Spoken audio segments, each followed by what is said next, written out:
By the time Cora Wren stepped into the Sweetwater auction yard, the dust had already dried in the corners of her mouth, and every man by the rails had turned to watch the widow with the patched blue dress and the little girl on her hip walk straight toward Lot 17. 6 half-wild range horses stood in the pen, rib-thin, mud-streaked, mean-eyed, and marked in the sale bill as not worth the rope around their necks. One black gelding kept slamming his shoulder into the boards. A gray mare stood with her yearling filly pressed, so close their flanks touched. Cora set a dented biscuit tin on the rail and said, "Open the bidding again." The men laughed before the auctioneer did. It rolled through the yard warm and careless, the kind of laughter used on women who had misjudged their place and on poor people who forgot they were meant to stay grateful. Elsie, 7 years old and all knees and watchful eyes, slipped down from Cora's hip and took hold of the back of her skirt.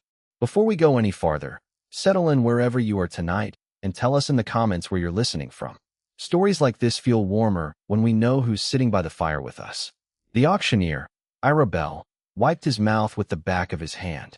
"Mrs. Wren, these ain't kitchen hens. You know what you're asking for." "Yes." That brought a bigger laugh. Cora did not look at the men. She looked at the horses. Daniel had taught her that. Watch the creature that matters, not the noise around it. The black gelding turned his shoulder, and for a flicker of a second she saw, under the fresh burn of a running iron, the bent edge of an older brand. Her pulse kicked hard. "Bidding starts at 15, Ira said, half amused. 15, Cora answered. 20. The voice came smooth as oil. Darius Pike stepped out from the cluster of merchants and cattle buyers near the shade wall, dressed in a black coat too fine for a sale yard and gloves he never seemed to dirty. Pike owned notes on half the small places east of town, had 2 councilmen in his pocket, and wore power the way some men wore cologne. So often they stopped noticing the stink. He smiled at Cora like this was friendly sport. 21, she said. 30. Now the crowd quieted a little. This was better than laughter. This was a performance. Cora lifted the lid off the biscuit tin. Coins wrapped in feed sackcloth. 2 folded dollar notes. And her wedding ring. Every piece had come from washing other people's shirts until the skin split on her knuckles, mending harness by lantern light, selling pies at church suppers she never had time to sit through. 31, she said. Pike's smile thinned. 40. He did not want the horses. He wanted her humiliated in public, broke by supper, and reminded in front of the whole town that a single mother with a creek-bottom mortgage was not allowed to make expensive guesses. But Cora was no longer guessing. 11 months earlier, Daniel Wren had died in their bed with blood in his lungs after being trampled outside Pike's North Pens. For 2 hours he had fought for breath and repeated one broken sentence until the words lost all shape. He's stealing them twice. At the time she had thought fever spoke stranger than truth. But grief has a way of sharpening what it first numbs. In the months since, that sentence had followed her like a rider on a back trail. And now here stood a horse with one brand buried under another. 41, she said. A chair scraped under the livery awning. Silas Creed stood up. He had been sitting in the shade as though auctions interested him less than wind direction. But when the wealthiest rancher in 3 counties rose to his feet, the whole yard felt it. Silas Creed owned land west of the river clear to the Broken Hills, horseflesh envied by buyers from Cheyenne to Casper, and the kind of authority that did not need loudness. If Mrs. Wren has money on the rail, he said quietly, the bid stands. Any man still laughing can do it outside the little girl's hearing. The yard went still. Cora did not thank him. Gratitude was expensive when offered in public. She only kept her eyes on Pike. 41 once, I recalled. Pike could have gone to 50 without breathing harder. He could have gone to 100. But men who loved money enough to worship it hated wasting it on creatures they considered worthless. 41 twice. The black gelding struck the boards again. Sold. The hammer came down. No one laughed after that. Cora counted out the money herself. When she laid down the wedding ring, Ira hesitated, but Silas Creed crossed the yard and said, "It's gold. Put 5 on it." Ira nodded and wrote it in. Silas looked at the horses, then at Cora. He was a big man, but not showy with it. Weather lines at the corners of his eyes. A scar hidden half under beard along his jaw. "You bought trouble," he said. "I know horses." His gaze flicked once to the black gelding. "That ain't all you know." Before she could answer, Pike came to the rail. "Mrs. Wren," he said pleasantly, "I admire nerve. It makes a fine story, though a poor payment. Your note comes due Saturday at noon. He tapped a folded paper against the fence. I'd hate for a mother to spend her last money on scraps when she might have used it to keep a roof over her child. Elsie tightened her grip on Cora's skirt. Pike's eyes moved to the horses. Bring them to my south pasture before sundown. I'll buy them from you for what you paid. Save you the feed. Save you the embarrassment. I'd sooner feed them my own supper, Cora said. Pike leaned closer, smiling with only his mouth. Careful. Pride is a poor blanket in winter. Silas said, That's enough. Pike glanced at him, then back at Cora. Saturday, he said, and walked away. By late afternoon, the horses were in Cora's outer lot, their hides streaked with sweat and road dust. She found the old brand again on the black gelding when he swung from the halter. Not enough to prove anything yet. Enough to make her heart beat high in her throat. Then Sheriff Tom Blevins rode into the yard with a paper and a hammer. He would not quite meet her eyes.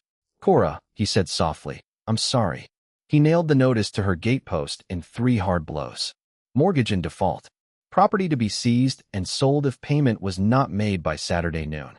Elsie tried to read it, got as far as sold, and pressed her face into Cora's waist. That was the moment Cora understood the day had never been about 6 bad horses. Pike had been waiting. He had expected her to bend quietly, as widows were meant to do. Instead, she had stepped into the yard and made him spend money and temper where the town could see. Nothing in her life could go back to mourning. The horses paced most of the night. Cora sat on the back step with Daniel's old carbine across her knees and listened to the creek moving in the dark. Just before dawn, she took a lantern into the pen. She did not rush them. Fear takes haste as proof it was right to begin with. The gray mare blew through her nostrils. The filly hid behind her. The black gelding circled, rope scars showing on his neck. All right, Cora said softly. I know. Men have been making bad bargains with your bodies longer than either of us care for. She waited until the gelding turned again and brought his shoulder into the lantern light. There it was, the lazy angle of the Talmadge brand under Pike's fresh mark. She knew it because she had seen it on flour sacks, branding books, and the flank of old Ezra Talmadge's best workhorse every spring for years. Mrs. Talmadge had sworn that gelding vanished 2 days before Pike foreclosed on their place. Pike's foreman called it poor counting. Now Cora knew better. A rider came up the lane. Silas Creed swung down carrying 2 hay bales tied behind his saddle and a sack that smelled of flour and coffee. Elsie ran barefoot to stare at the horse. Cora stayed inside the pen. If this is charity, she said, take it back. It isn't. What is it then? A business offer. He rested his arms on the rail. You can't winter 6 hard horses here with Pike at your throat. I've got a north pasture, a breaking pen, and 3 remount geldings needing steady hands before a cavalry buyer comes through next month. Use my place. Work mine alongside yours. When they sell, you take your share first. And the valley says what? Cora asked. That I carried myself and my child to the richest man's ranch looking for shelter? Silas's face stayed quiet. The valley already talks. Let it spend itself. Why help me? He looked at the black gelding. Because Pike bid on trash he didn't want. Because Daniel Wren died trying to tell somebody something.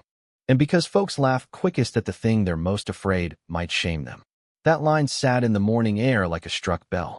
Before Cora could answer, one of Pike's riders came through the gate with a grin built for bad errands. Morning, Mrs. Wren. Mr. Pike says he's feeling generous. $60 for the lot if you deliver by noon. $60 would make the interest payment. It would buy train fare east to her sister. It would end the danger before it properly began. Silas did not speak into the silence. He left the choice standing where it belonged. Cora looked at Elsie hugging the flour sack, at the horses, at the notice still nailed to her post. Easy looked a great deal like surrender. She faced the rider. Tell Mr. Pike the horses are fed. The grin dropped. That your answer? It is. When he had ridden off, Silas let out a breath. Well, he said, there goes quiet. By sundown, Cora and Elsie were installed in the line cabin above Silas's north pasture. A clean, small place under 2 pines, with a stove, 2 bunks, and a porch looking down over creek grass going yellow at the edges. Half the town immediately gave it a sinful shape. The other half waited to see if sin paid better than widowhood. Cora did not waste time listening. For 4 days, she worked the auction horses in the mornings and Silas's remounts in the afternoons. She showed the black gelding that the rope did not always lead to pain. She gentled the gray mare by letting the fillies stay close. She put weight on their backs, hands on their necks, her voice in their ears, the same every day until they believed it. Silas watched more than he spoke. But she noticed things. The way he always called from the porch before stepping inside the cabin. The way he stooped automatically so Elsie could show him treasures, a feather, a white stone, a broken buckle she claimed was pirate silver. The way loneliness followed him room to room like an old dog too faithful to put down. On the fourth morning, Cora found what Daniel had died to save. The black gelding had finally let her sponge the shoulder clean. Under the vent mark lay the Talmadge brand plain as writing. On the gray mare she found the curl of the Barlow crescent. Then, in a sweat-stiff saddle blanket from the auction lot, she felt something crackle in the lining. She slit the stitching with a knife and pulled out an oilskin packet. Inside were ledger pages in Daniel's hand. Notes paid in cattle, but never marked satisfied. Brand tallies copied before and after foreclosure. Names she knew from every kitchen table and church pew in Sweetwater Valley. Horses taken before deeds changed hands. Missing stock charged against the owners, then entered again under Pike's mark. At the bottom of the last page, Daniel had written 7 hard words. If anything happens, look at the horses. Cora sat down right there in the dirt. For a moment, she could not hear the windmill or the creak or the horses shifting in the pen. She saw only Daniel in their narrow bed, trying to lift a hand that no longer obeyed him. I should have known, she whispered. Silas crouched across from her, but did not touch her. No, he told me. I thought fever had him. You had a dying husband and a child in the next room. You thought what you had to think to stay standing. She looked up at him. There was no pity in his face, only recognition, so clean it hurt. What did Pike take from you? She asked. Silas's jaw tightened once. Not today. Then hoofbeats hit the ridge above the pasture. 1 rider. Then 3. Then more. Inside, Silas snapped. But Pike's men were already at the gate. One threw it wide. Another laid a whip across the remount string. Horses burst apart in a storm of hide and panic. After that, everything happened in flashes. Dust. Hooves. Elsie screaming from the cabin porch. Silas hit Pike's foreman hard enough to drop them both. Cora grabbed the black gelding's line just before he tore through the open gate. A rider slashed a quirt toward her face. She ducked, turned the gelding into the pressure the way Daniel had once taught her, and gave one low whistle. The horse checked. 1 heartbeat. Enough. She slammed the chain back through the gate loop and caught 3 horses inside. The gray mare and her filly bolted down box elder draw with 2 riders after them. Silas vaulted onto the nearest saddle horse. Stay here, he shouted. No. He saw the answer in her face and changed his order. Take the sorrel. Go wide. The mare will pull the others. They rode hard under a sky so clear it felt cruel. Cora cut toward the draw while Silas angled left for the remounts. Sage slapped at her skirts. Cold air burned her throat. Ahead, the gray mare flew through the wash with the filly tight to her side and one of Pike's riders closing fast with a rope up. He looked back, saw only a widow on a sorrel, and smiled. That was his mistake. Cora drove closer, then snapped her split rein across his mount's eye. The horse shied hard on loose shale. His loop went wild. Cora shouted for the mare. By then the mare knew her voice. She cut toward it, bringing the filly and the rest of the scattered string with her. At the mouth of the draw, Silas met them driving the remounts ahead of him. Blood ran from a split in his lip. All of them, he called. Cora counted. 1 short. The black. She turned. The black gelding stood 50 yards back, head high, not running at all. He was staring toward the ridge above the line cabin where a thin black ribbon of smoke had begun to rise against the blue. The cabin. They rode like judgment after that. By the time they reached the rise, fire had already crawled through the porch roof. Heat rolled off the pines in ugly waves. Cora hit the ground before her horse fully stopped. Elsie. No answer. Then, faint through the roar, from the lean-to behind the cabin. Mama. Cora ran toward the voice. Smoke hit low and greasy. The door had jammed. Inside, the yearling filly screamed and kicked against the wall, and behind her crouched Elsie with both arms around the animal's neck because of course she had gone back for the smallest thing in danger. Silas came up beside Cora and threw his shoulder into the frame. Once. Twice. The wood split. Get the girl, he said. Cora dove through the smoke. Heat bit through her sleeves. She pried Elsie loose finger by finger. The filly burst past. Something cracked overhead. When Cora turned, she saw Silas frozen for one terrible fraction of a second under a falling beam. Not from cowardice, but from memory. Then he surged forward, knocked the timber aside, caught Cora by the back of the dress, and hurled her and Elsie clear as the lean-to collapsed in a burst of sparks. They hit the dirt hard. Elsie began sobbing the wild, grateful sobs of a child who has gone all the way to terror and come back again. Silas dropped to one knee, one sleeve burned black from wrist to elbow. By evening the cabin was gone, and before full dark, Sheriff Blevins rode in with 2 deputies and a warrant. Pike had sworn complaint. Theft of livestock, destruction of leased property, arson committed while hiding stolen stock. Cora drew Daniel's pages from inside her smoke-blackened dress. "Then you best read before you arrest," she said. Blevins read. The color left his face. "I can hold this till morning," he said quietly. It was the only mercy left in the law. Morning would decide who owned the truth. They spent the night in Silas Creed's house because there was nowhere else to go. The place was big, solid, and lonelier than any shack Cora had ever slept in. Clean curtains, straight chairs, the feeling that someone had kept living there by discipline rather than desire. Elsie fell asleep on the settle wrapped in one of Silas's coats. Cora sat at the kitchen table while Silas brought salve and water for the burns. "Sit," she told him when she saw his arm. He started to refuse, then obeyed. The burn was worse than he had admitted.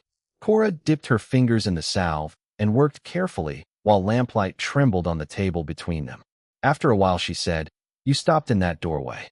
He stared at the wood grain. "My son was 6. Fever took him 5 winters ago. My wife 3 days before him. I was away buying bulls when the storm closed the road. He died before I got home." His voice stayed level, which somehow made it harsher. "I kept their room untouched 3 years. Toys on the floor. Her shawl on the peg. Told myself it was love. Truth was, I was scared that if I moved anything, I'd have to admit a house can stand full of furniture and still quit being a home." Cora's hand slowed on his arm. The grief in him did not feel dramatic. It felt lived with, carried, worn smooth by years of saying little and enduring much. "The dead don't need us lonely," she said. He looked up then. That was the moment the room changed.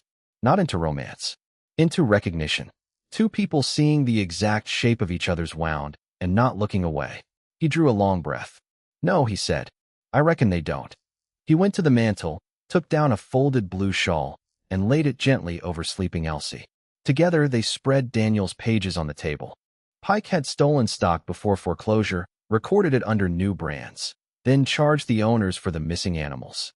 He had ruined families twice, first by theft, then by debt. Daniel had copied everything because he had found the second set of books and understood what would happen if Pike knew he knew. "He'll deny it," Cora said.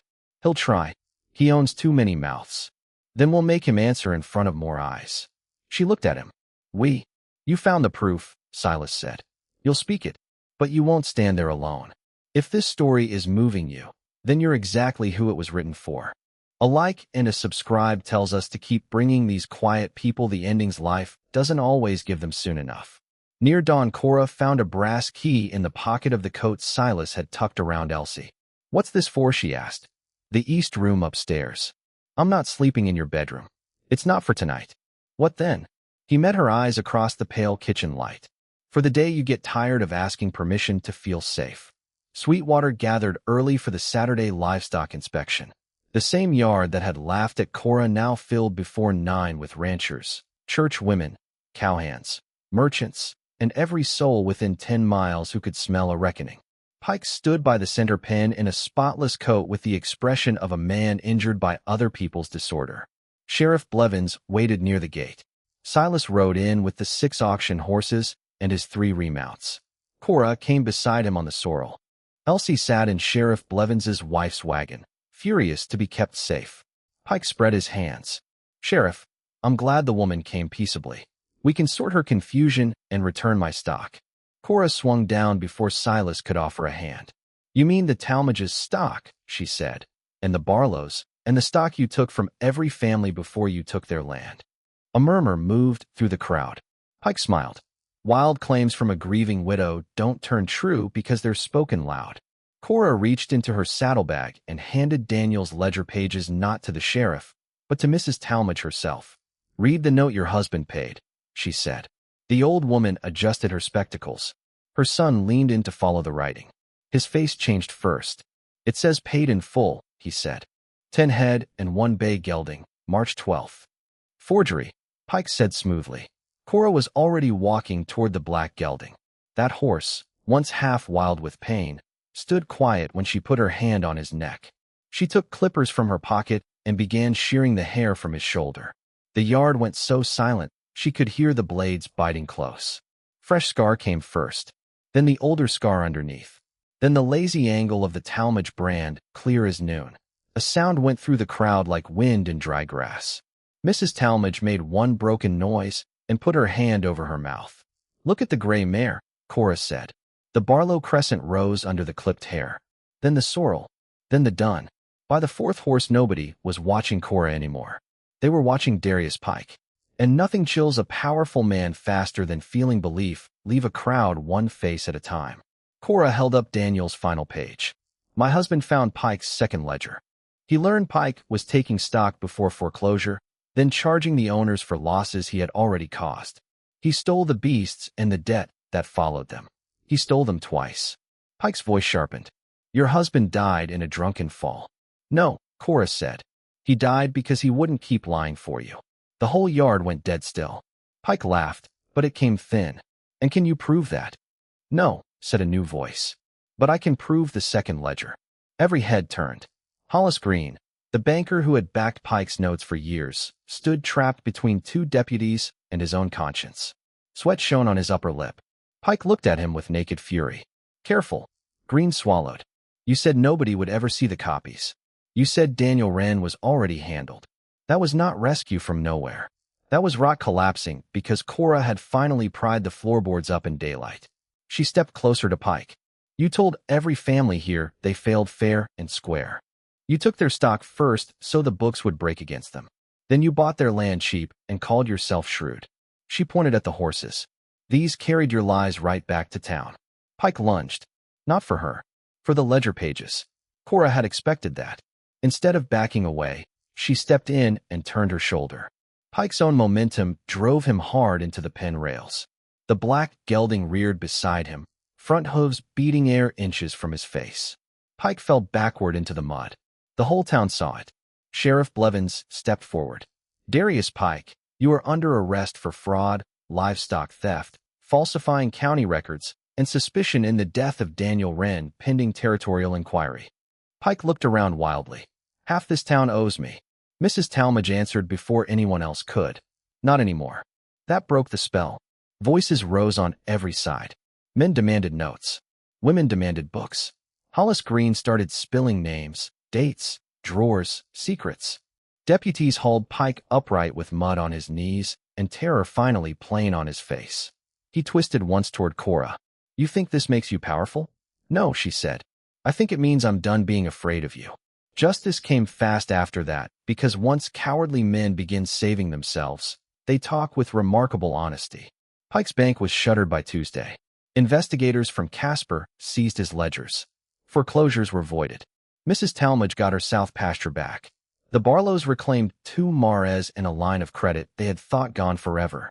The cavalry buyer inspected the remounts and the auction horses Cora had settled. He bought all 9 at a price that paid off her note, rebuilt the cabin, and left enough to buy the creek right parcel Pike had once meant to use to choke every small ranch east of town. When that parcel came to court sale, men expected Silas Creed to buy it. Instead, Cora stepped forward with the draft in her hand and bought it herself. Nobody laughed. That mattered.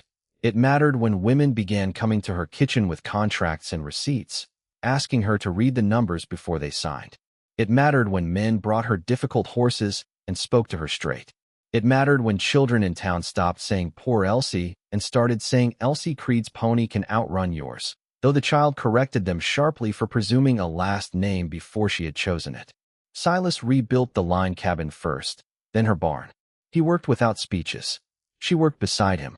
In the evenings they sat on the porch while Elsie chased fireflies through the grass and the world, for once, did not seem arranged against them. One evening in early snow, when the new barn doors hung square and the cottonwoods shivered silver over the creek, Silas stood with his hands in his coat pockets and said, "I've got a house with too much empty in it. You've got a place turning into the heart of this valley. I'm not asking you to leave what's yours." He nodded toward the gate between their lands. "I'm asking if maybe we ought to quit pretending the gate only needs opening from one side." Cora looked at him a long time. At the man he had been when grief hollowed him. At the man he had chosen to become when choosing cost him something. Then she took the brass key from the thong around her neck and put it in his palm. "That east room upstairs," she said. "Still empty." His voice went rough in a way she had never heard. "Not if you're asking what I think you're asking." She almost smiled. "Good. Because Elsie's already claimed the window seat." They married in spring in the rebuilt barn with the doors open to new grass and sunlight. Mrs. Talmadge cried openly. Sheriff Blevins's wife brought 2 pies. Old Ortega played fiddle until dark. Elsie danced in new boots and bossed the whole affair as if she had personally negotiated the treaty between sorrow and joy. Good lives do not come back all at once. They come like water through dry ground, quiet, stubborn, and impossible to stop once they find the crack. Years later, if you rode east of Sweetwater at dusk, you could still hear the Rincreed place before you saw it. Horses shifting in clean straw, a woman laughing from the porch, a man answering from the barn, and a girl grown taller, but no less bright, calling the dogs in from the creek, while the last light turned the cottonwoods to gold, and the whole valley lay soft and finally at peace. Next time, we'll tell the story of a deaf seamstress sent to a mountain sheep camp because her brothers were ashamed to keep her close, and the scarred trail boss who learned her hand spoke truer than any man's tongue ever had.